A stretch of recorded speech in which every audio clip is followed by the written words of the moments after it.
परमेश्वर के दैनिक वचन। क्या अब तुम समझ गए हो कि न्याय क्या है और सत्य क्या है? अगर तुम समझ गए हो तो मैं तुम्हें न्याय किए जाने के लिए आज्ञाकारी ढंग से समर्पित होने की नसीहत देता हूं, वरना तुम्हें कभी भी परमेश्वर द्वारा सराहे जाने या उसके द्वारा अपने राज्य में ले जाए जाने का अवसर नहीं मिलेगा। जो केवल न्याय को स्वीकार करते हैं लेकिन कभी शुद्ध नहीं किए जा सकते, अर्थात जो न्याय के कार्य के बीच से ही भाग जाते हैं, वे हमेशा के लिए परमेश्वर की घृणा के शिकार हो जाएंगे और नकार दिए जाएंगे। फरीसियों के पापों की तुलना में उनके पाप संख्या में बहुत अधिक और ज्यादा संगीन हैं, क्योंकि उन्होंने परमेश्वर के साथ विश्वासघात किया है और वे परमेश्वर के प्रति विद्रोही हैं। ऐसे लोग जो सेवा करने के भी योग्य नहीं हैं, अधिक कठोर दंड प्राप्त करेंगे, जो चिरस्थायी भी होगा। परमेश्वर ऐसे किसी भी गद्दार को नहीं छोड़ेगा जिसने एक बार तो वचनों से वफादारी दिखाई मगर फिर परमेश्वर को धोखा दे दिया। ऐसे लोग आत्मा, प्राण और शरीर के दंड के माध्यम से प्रतिफल प्राप्त करेंगे। क्या ये हूबहू परमेश्वर के धार्मिक स्वभाव का प्रकटन नहीं है?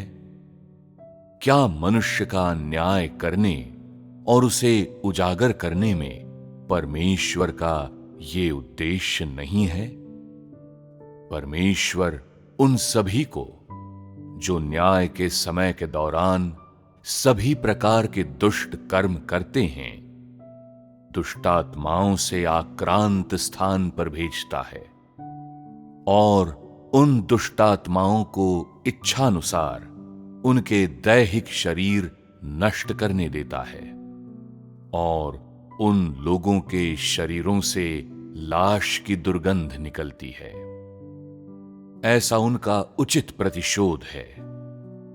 परमेश्वर उन निष्ठाहीन झूठे विश्वासियों, झूठे प्रेरितों और झूठे कार्यकर्ताओं का हर पाप उनकी अभिलेख पुस्तकों में लिखता है और फिर जब सही समय आता है वो उन्हें गंदी आत्माओं के बीच में फेंक देता है और उन अशुद्ध आत्माओं को इच्छानुसार उनके संपूर्ण शरीरों को दूषित करने देता है, ताकि वे कभी भी पुनः देह धारण न कर सकें और दोबारा कभी भी रोशनी न देख सकें। वे पाखंडी जो किसी समय सेवा करते हैं किंतु अंत तक वफादार बने रहने में असमर्थ रहते हैं, परमेश्वर द्वारा दुष्टों में गिने जाते हैं, ताकि वे दुष्टों की संगति में पड़ जाएं और उनकी उपद्रवी भीड़ का हिस्सा बन जाएं। अंत में परमेश्वर उन्हें जड़ से मिटा देगा। परमेश्वर उन लोगों को अलग फेंक देता है और उन पर कोई ध्यान नहीं देता जो कभी भी मसीह के प्रति वफादार नहीं रहे या जिन्होंने अपने सामर्थ्य का कुछ भी योगदान नहीं किया, और युग बदलने पर वो उन सभी को जड़ से मिटा देगा। वे अब और पृथ्वी पर मौजूद नहीं रहेंगे। परमेश्वर के राज्य का मार्ग तो बिल्कुल भी प्राप्त नहीं करेंगे। जो कभी भी परमेश्वर के प्रति ईमानदार नहीं रहे किंतु उसके साथ बेमन से व्यवहार करने के लिए परिस्थिति द्वारा मजबूर किए जाते हैं, वे परमेश्वर के लोगों की सेवा करने वालों में गिने जाते हैं। ऐसे लोगों की एक छोटी सी संख्या ही जीवित बचेगी, जबकि बड़ी संख्या उन लोगों के साथ नष्ट हो जाएगी जिनके द्वारा प्रदान की गई सेवा मानक स्तर की नहीं होती। अंततः परमेश्वर उन सभी को जिनका मन परमेश्वर के समान है, अपने लोगों और पुत्रों को और परमेश्वर द्वारा याजक बनाए जाने के लिए पूर्व नियत लोगों को अपने राज्य में ले आएगा। वे परमेश्वर के कार्य के परिणाम होंगे। जहां तक उन लोगों का प्रश्न है जो परमेश्वर द्वारा निर्धारित किसी भी श्रेणी में नहीं आ सकते, वे अविश्वासियों में गिने जाएंगे। तुम लोग निश्चित रूप से कल्पना कर सकते हो कि उनका क्या परिणाम होगा।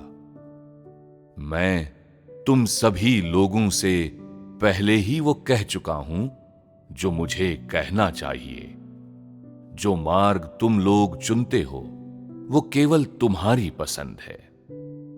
तुम लोगों को जो समझना चाहिए वो ये है, परमेश्वर का कार्य ऐसे किसी शख्स का इंतजार नहीं करता जो उसके साथ कदम ताल नहीं कर सकता, और परमेश्वर का धार्मिक स्वभाव किसी भी मनुष्य के प्रति कोई दया नहीं दिखाता।